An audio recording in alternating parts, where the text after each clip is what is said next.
এক ইহুদি কিশোর বিষ্ণু ইসা ইসলামের খেদমত করতে, ইহুদি ছেলে আমার নবীর খেদমত করতো, তারা ছিল নবীর প্রতিবেশী। তো অনেক দিন হয় ইহুদি ছেলেটা আসে না। বিষ্ণুনবী খোঁজ দিলেন, ঘটনা কি? একটা ইহুদি ছেলে না আমার খেদমতে আসতো, ছেলেটা কই? খোঁজ নিয়ে জানলেন ছেলেটা অসুস্থ। বিষ্ণু ইসা ইসলাম ওই ইহুদির বাড়িতে চলে গেলেন ওই ছেলেটাকে দেখা করার জন্য, ভিজিট করার জন্য।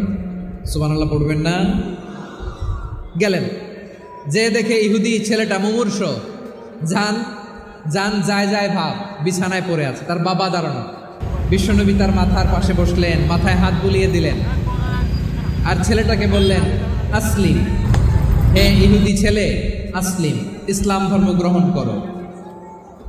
তো ছোট্ট ছেলে ভাবে আমরা ইহুদি, এখন ইসলাম ধর্ম গ্রহণ করলে আব্বা যদি বকা দেয়। ফানাযারা ইলা ওয়াজহি আবি, ছেলেটা তার বাবার চেহারার দিকে তাকালো, দেখি আব্বা কি কয়। আব্বা যদি বলে তাইলে ইসলাম ধর্ম গ্রহণ করবে। ইহুদি ছেলেটা তার বাবার দিকে যখন তাকালো, ওর বাবা বলে,